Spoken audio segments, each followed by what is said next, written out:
Olá! Que ótimo você estar de volta. Nessa aula a gente vai falar sobre os choques mecânicos e como que eles estão relacionados com a conservação do momento, inclusive também com a conservação da energia mecânica. Para você que ainda não sabe o que é o momento, a gente fez um outro vídeo explicando isso e também o conceito do impulso, que estão bem relacionados. Então vamos lá?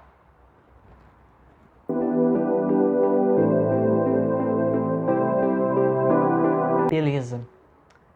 O que vai ser tudo isso?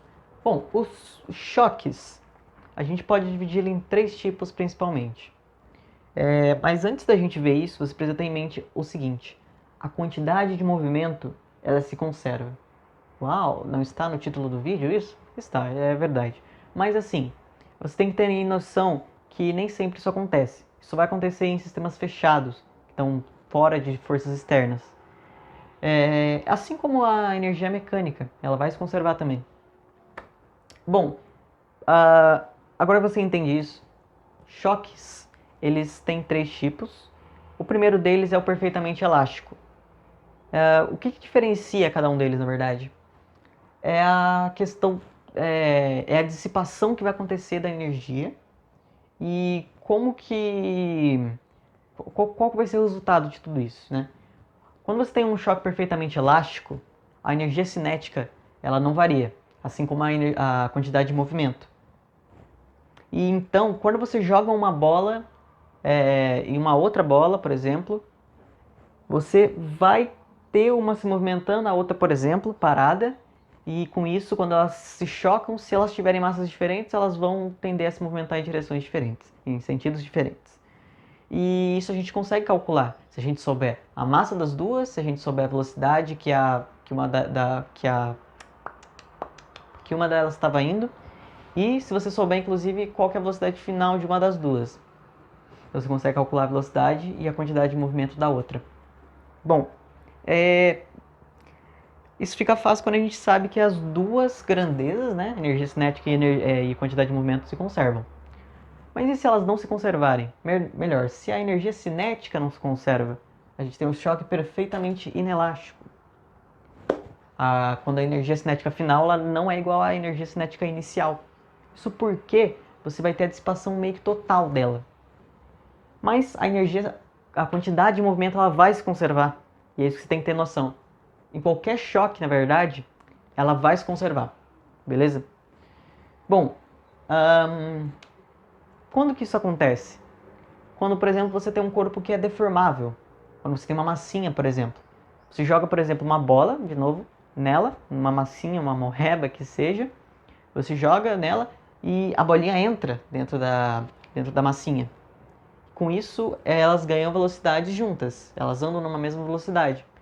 Mas o que acontece? Essa energia, por que ela não se conserva? Porque ela é dissipada para todo o meio, como forma de calor, de som, o que for. Agora, a energia, a quantidade de movimento, ela vai se conservar, porque essas forças que aconteceram, elas foram internas e não externas. Portanto, não mudaram a condição de sistema fechado, vamos dizer assim. Bom, é importante que você saiba disso porque você consegue, nesses casos, utilizar só disso. Mas é interessante que nos choques perfeitamente inelásticos, as duas, é, as duas tendem a continuar com a mesma velocidade, certo? Nesse caso da massinha, elas tendem a continuar com a mesma velocidade. Então, a quantidade de movimento inicial, né, dada pela massa que estava indo, vezes a velocidade dela, vai ser igual a soma das massas das duas, vezes a velocidade final que as duas tiveram.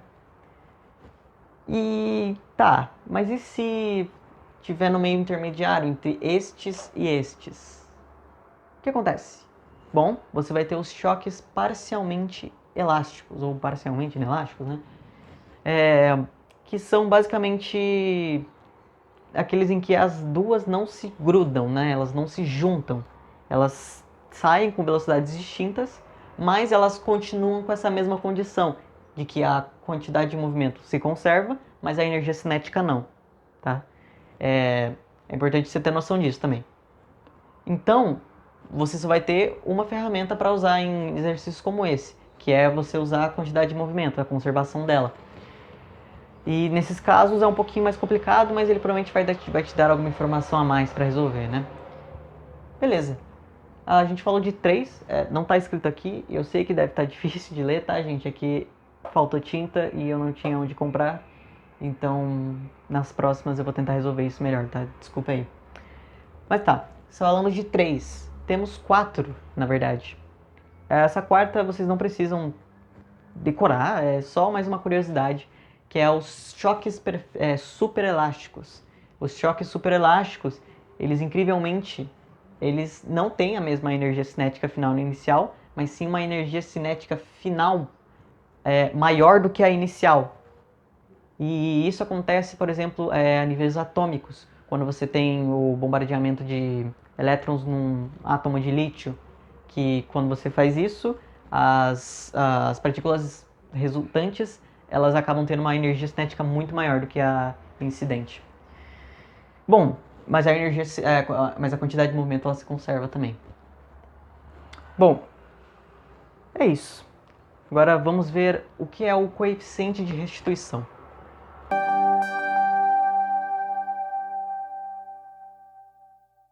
Beleza, última coisinha para a gente comentar é sobre o coeficiente de restituição.